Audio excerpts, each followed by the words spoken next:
Hi Tinker Patriots. We're going to take just a few minutes today and we're going to talk about the behavior expectations at Tinker Elementary. So the first thing that we're going to talk about is the school COVID style. We will all wear masks except at lunch and at recess, so we all have to make sure that we have our masks on wherever we go in the building. And then we're going to stand 6 feet apart from each other. So we will be spread apart. In the hallways, we'll have circles that we will be able to stand by that will remind us how to be 6 feet apart. And then there'll be different things in different areas so that we all know how to social distance. The next thing we want to talk about is your attendance. We want to make sure that you are here every day that you're supposed to be here. So by law, you must be at school every day if you're not sick. When we're in the AB schedule, obviously you're here when you're an A or you're here when you're a B, but that's still considered that you're here when you're not sick.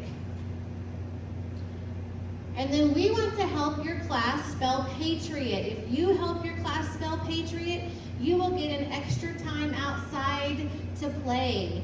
So you want to make sure that you're here and you're counted, and that helps your class spell Patriot. And I also want to let you know that 3 tardies will equal an absence. So at 9 o'clock, the tardy bell rings, and then you have to get a slip from the office, and if you've gotten a slip from the office, that counts as a tardy, and 3 of those will then go into an absence. We also want you to know that when we all come back to school and everybody is here not on the AB schedule, then we'll be giving perfect attendance brag tags. So that's something to work for too on your attendance. If you have 3 tardies, which equaled an absence, you wouldn't be able to get a brag tag for that month because you would have been gone an absence with your 3 tardies. Now we want to look at our dress code. And it says, please take off your hood. Hats and hoods in the building, so we shouldn't be wearing our hood on once you walk in, even if it's on cold days, we shouldn't have our hood on. And Mrs. Hicks is here to show us that we're not going to have our hood on. We're going to take it off when we read each in the building, and the same thing with our ball caps. We're going to take those off, or our stocking caps if it's the winter time, and we're going to take those off when we enter the building. We're also going to talk about we're going to have our pants pulled up. So we're not going to have any sagging going on. No sagging pants. So Ms. Hicks is showing you that her pants are way too big, so she needs to put a belt on and hike those pants up, and then that way they won't be sagging, so we won't have saggy pants. We also want to talk about no spaghetti straps. So the little bitty straps that girls wear on shirts. And here is Mrs. Bennett to show us our spaghetti strap shirts. We don't want to wear any of those spaghetti strap shirts. And then we also don't want to have any holes in our pants. So Mrs. Bennett has that too for us. This is not acceptable at Tinker to have holes in your pants. If you want to wear those pants like that, you have to have on a pair of leggings underneath, so that you can't see your skin through the holes in your pants. And then we also want to look at safe shoes to wear at school. No heels and no flip-flops. If you're outside playing, you don't want to have on heels or flip-flops because you might trip and fall, and the same thing would be for the hallways. Now we're going to look at our rules for the hallways. Stand hands to yourself. All eyes forward. Level 0 voice, and line is straight. You'll also be looking for those social distancing circles in the hallway as you're following our hallway rules. We also want to look at the cafeteria rules. Come in quietly, 1 blue and 1 white. Always sit on your pockets. So when you're sitting at your seat, sitting on your pockets, facing the front, and eat first and talk later. Now we've kind of changed that a little bit. You can quietly talk while you're eating, but if you get too loudly, then we do go back to the eat first and talk later. And in the cafeteria, you're going to remember that we'll be social distancing in the cafeteria, and there will be places to sit and places not to sit, so we have lots of space between us while we're eating. Now looking at the playground rules. Play with safety in mind. So we always want to be safe when we're outside playing. Listen for the whistle. There might be a time that the teacher's blowing their whistle and they need to get your attention really quickly. So anytime that whistle is blown, we want to make sure that we're listening and we stop and see what they're trying to tell us to do. Always walk quickly quietly in and out of the building. So we want to make sure that we're quiet coming in the building and as we're leaving, because just because we're getting to go outside for some outside time doesn't mean everybody else in the building is, and they're in their classrooms trying to learn. And then we also want to talk about your words and actions matter. So how we treat people, what we say to people out on the playground is always important, and we don't want to hurt anybody's feelings. When we're looking at bathroom rules, you want to wait patiently for your turn. So teachers will have you standing outside the door of the bathroom in the hallway waiting on our social distance circles. And two, you can think about with your arms stretched out, one this way and one this way, and that's a good space to keep between each person with your arms stretched out. And then always flush and wash. That's just being respectful for everybody else going into the bathroom, washing our hands and flushing. And safety is important. No playing while we're in the bathroom. Have respect for others, and 2 people at a time. We only want 2 people in the bathroom right now because we're social distancing. So 1 person using the bathroom and 1 person washing their hands. As you go into the bathroom, we'll be using hand sanitizer, and as you leave the bathroom, we'll be using hand sanitizer. Do not bring anything to school that isn't a school supply.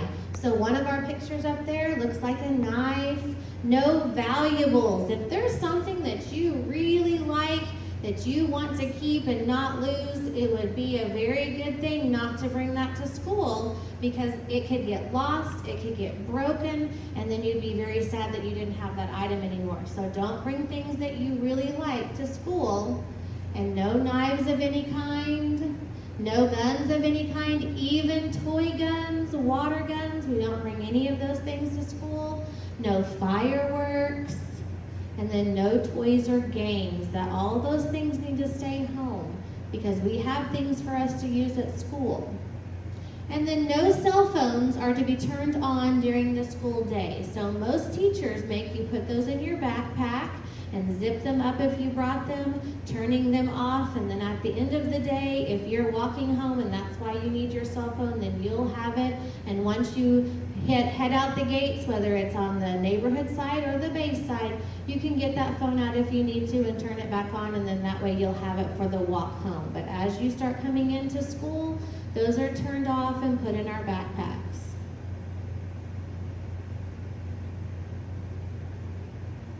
So those are just showing you some of the items. What to do if someone is bothering you. There are 3 things here at Tinker that we always ask you to do before you come get help from an adult. We ask you to ignore it. You can say, I'm just going to turn away and not worry about what that person is doing. You can ask them to stop. Please don't do that. I don't like it when you do that. Or you can walk away. So you can just turn around and walk away. So after you've done those 3 things, not just one of them, we try all 3 of those things, and if that person is still bothering you, then that's when you go to your teacher and you say, I have done my 3 things. I've ignored them, I have asked them to stop, and I have walked away, and they're still bothering. Can you help me, please? And then the teacher will come and help you with the situation that you're needing. And that's what the bottom part says. If you've tried these, then come get some help from an adult. We have 6 expectations at school that we go by, and those are the 6 character traits. We have trustworthiness. Be honest and loyal. That's always just a good thing to do, whether you're at school or at home. Be honest and loyal. Respect. Think and act in a positive way about yourself, others, and things. Responsibility. Meet classroom expectations, and then meeting expectations and do what you say you will do. So the things that our teachers are asking us to do in class, we're gonna meet those expectations. and the school expectations, and if we say we're gonna do it, because we say we're gonna follow the expectations for school, then we're gonna meet it and we're gonna do those things. We also have fairness. Treat others in a reasonable, fair, and honest way. I think of that as I want to treat them the way I want to be treated, and I want to be treated fairly, so I'm going to treat other people that way too. Caring. Show you care through your actions. So to care for someone, we don't necessarily have to touch someone to show that we care for them. We can do nice things for them. We can say nice things to them, and those are all ways to show people that we care about them for our caring part. And then the citizenship. Do your share to make your school and community better. So we always want to make our school look really good. If we have visitors in the building, we want to show them that we are doing what we're supposed to be doing and following all of our 6 character traits and being good citizens. And the same for when we go outside, we're representing Tinker, and we want to be good citizens too when we're outside of the building. So when you make good choices, good things happen. So we have classroom rewards. We have character cash. If you're making the right choices, your teacher may give you character cash. We hand out character cash in the cafeteria, and then that is rewarded with prizes and different things throughout the year. And then pros, those are positive referrals to the office. When you get a pro, you get to make a positive phone call home to let your parent know that you are doing the right thing and that you got rewarded for that, and then you also get a brag tag for that positive referral to the office.